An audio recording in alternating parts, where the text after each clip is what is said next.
Hello everyone, আসসালামু আলাইকুম। কেমন আছেন সবাই? Welcome to my another blog. তো আজকে একটা নতুন ভিডিও নিয়ে আসলাম। আজকে বেসিক্যালি রোজার মাসের যে আমাদের সবচেয়ে প্রিয় বলতে গেলে আমার মনে হয় 90% মানুষেরই পছন্দের, হয়তো বা 10% মানুষের পছন্দ নাও হতে পারে। তো সেটা হলো আমি হালিম রান্না করেছিলাম।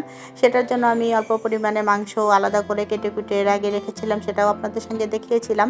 সেই মাংসটাকে আমি প্রেশার কুকারে আগে রান্না বসিয়ে দিলাম, কারণ এটা হতে থাক, তারপর পাশাপাশি আমি অন্য কাজগুলো করে নিব। তো সেদিন ইফতারের টুকটাক প্রিপারেশনগুলোই আপনাদের সঙ্গে শেয়ার করছি। আর সাথে করেছিলাম এই তো পেঁয়াজু, ছোলা, আলুর চপ, বেগুনি, যাটাই শেয়ার করছি আপনাদের সাথে। তো এগুলো তো আসলে রেসিপি বলার কিছু নাই। আমি পেঁয়াজুর বড়াটাকে সব ধরনের মশলা দিয়ে আমি এটাকে মেখে নিচ্ছি, আর সাথে একটু পেঁয়াজ দিয়ে দিলাম। তো প্রথমে ডালের পরিমাণটা কিন্তু বেশি ছিল, আমি একটু উঠিয়ে রেখেছি, কারণ আমার এতগুলো লাগবে না। আমার দেখা যায় ডেইলি 8টা কি 10টা হলেই হয়ে যায়, আমরা 3জন, আর হয়তো অনেক সময় নিচে দারোয়ানকে পাঠাই। তো এই তো তো সাথে আলুর চপগুলো ভেজে নিচ্ছিলাম। এটা আসলে চিকেন চপ, আলুর সাথে চিকেন মিক্স আছে, সেটা ফ্রোজেন করে রাখা ছিল। ফ্রোজেন করে রেখে দিলে কিন্তু রোজার মাসে আমাদের অনেকটাই হেল্প হয়। আমি যেটা গতবার করে রাখছিলাম ফার্স্ট, তখন থেকে বুঝতে পেরেছি যেটা আসলে অনেকটা কাজে লাগে। অনেকে যে ভিডিও দেয়, অনেকে অনেক ধরনের মন্তব্য করে, কিন্তু এই জিনিসটা কিন্তু করা থাকলে আমাদের রমজান মাসে অনেকটাই কাজ সহজ হয়ে যায়। রমজান মাসে তো কাজের কোনো হিসাব থাকে না।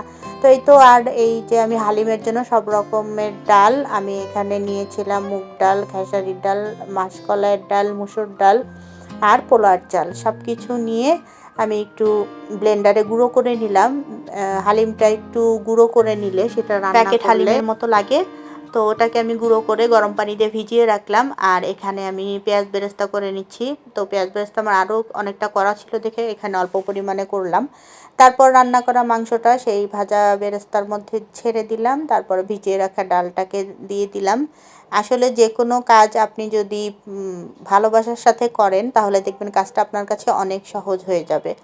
অনেকে এটাকে অনেকটা ঝামেলা মনে করে, প্যাকেট হালিম মিক্সটা কেনে, কিন্তু আমার কাছে না ওটা দিয়ে পোষায় না। কারণ আমার কথা হলো, হালিম রান্না করব, এক পাতিল রান্না করব, 3 দিন অন্তত যেন খেতে পারি। আমি সবসময় এটাই করি। জানি না কে কীভাবে করেন, কারণ হালিমটা রান্না করা থাকলে পরে হয়তো গরম করে জাস্ট এই শসা লেবু দিয়ে মিক্স করে খেলেই হয়ে যায়। এটা কিন্তু রেখে খেলে যে খারাপ লাগা তা কিন্তু লাগে না। আর বাইরে থেকে কিনে আনা হালিমটা যে বাসি নাকি ফ্রেশ আমরা কিন্তু কেউই জানি না। বাসার খাবার সবসময়ই হেলদি। তো বাসায় রান্না করে খাওয়ার চেষ্টা করবেন। তো ভালো থাকবেন সবাই, আল্লাহ হাফেজ।